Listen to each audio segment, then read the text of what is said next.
کمې زنانه چې شیطانی کوي د خپل خاوند د رونو په منځ کې، الله اکبر، تاسو دا ویډیو ګورئ که دا مخې راله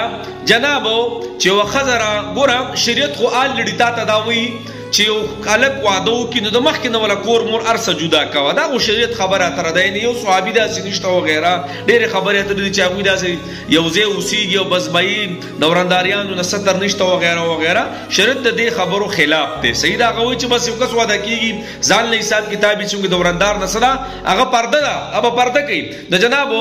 تاسو دا نه که نه دا عموما دا رونه چې کم ټایم کې ورانېږي که نه دا عموما د زنانو په سر روانېږي، د ماشومانو په سر یو زنانه راواده شي د چا ښځه شي او د چا انګور شي. صحیح ده، دغه زنانه چې کله راواده شي د خاوند ته نو که چېرته د ګوره 95% د رونو په منځ کې جګړه دا د زنانو د وجې نه وي، یعنې د خپلو ښځو د وجې نه وي. اوس دا زنانه د خپل خاوند ته د دې د رونو په باره کې شیطاني کوي چې پلانې ډینګرې اخوا دېخوا او د خپل خاوند د خپلو رونو سره په جګړو کې او په جیدادونو او پلانې او ډینګرې حتی تر دې پورې چې یو بل پکې ولي او پلاران او اخوا دېخوا که نه. نو زه دې ښځې ته وایم آیا ته خپل رونه د ځان نه جدا کول غواړې؟ ته خپل رونه آیا وایې چې زما دې جدا شي؟ نو چې ته دا غواړې نه، آیا ته دا غواړې چې زما خویندې دې زما نه جدا شي، زما خاندان زما مور او پلار دې زما نه جدا شي؟ نو څنګه چې ته په خپلو رونو باندې ننګ کې ولاړې پې ورته وایې چې زما رونه زما تپوس وکړي او ولاړې ما ته زما خویندې ما ته ولاړې، نو ولې بیا دا پردی بچی د خپل رونو جدا کې؟ ولې بیا دا پردی بچی د خپل رونو نه جدا کې؟ یعنې ستا خاوند دی او ته د خاوند ته شیطاني کې ګوره په صحیح طریقه هم خپل حق سړی اخیستی، دا ستا حق دی. صحیح ده، خو دا روزانه شیطاني او چې هغه راځي کور ته راشي، ځکه شریعت وایي که نه چې کور ته کله یو کس راشي او هغه وخاندل د ښځې ورته وخاندل او ورله په خندا پیشانې سره، نو د 2 تولې د سونې د صدقې ثواب الله دې دې ښځې په عملنامه کې لیکي. دا ولې دا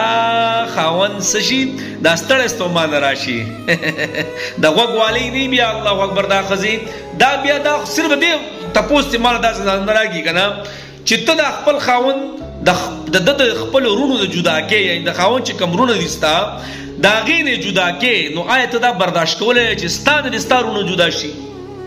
تا د خپلې خویندې پرېږدي، خپل مور او پلار د ستا نه جدا شي، نو چې ته دا نه خوښوې نو ولې ته د خپل خاوند په دې زړه کې دومره خبرې ډېرې نیکې پکې شته، خو ګورې الله دې موږ ماف کړي 90% دا معاملې. نو جناب ته ولې بیا د خپل خاوند د خپل خاندان سره اچوې؟ د دې چې کوم خاوند چې کوم خاندان دی ستا ته د خپل خاوند ته خبرې اترې کې ډېرې پکې نیکې هم شته. ګورې ښه نیکې بیبیان هم پکې شته چې د دې خبرو اترو ډېر سخت خلاف وي، وایي په قلاره خو الله دې موږ ماف کړي نن سبا دور کې دغه ډېره مشکله ده، ډېرې کمې شوي د وړو د مالګې مثال دی. نو ای زما خورې ته چې خپل رونه نشي برداشت کولی چې ستا نه جدا شي، نو د خپل خاوند رونه هم مه جدا کوه په شیطانۍ باندې او په دغنه پالسۍ باندې چې دوی د یو بل دشمنان شي. نن یو ورور راغلی او خبره اتر راته ډېرې کولې ښایسته رونه یې خو چې دا ودونه وکړي که نه بیا د یو بل دشمنان شي. تاسو دا کچ ګورئ که نه الله اکبر، دا چې د مخکې نه کېږي څومره خوند به کوي. قسم ده په دې کې دومره خفګانونه راشي، دومره هغه پلار او مور ته زه یم د الله بندګانو په وخت باندې دا کار کوئ، کله ناکله پکې مړم شي ټول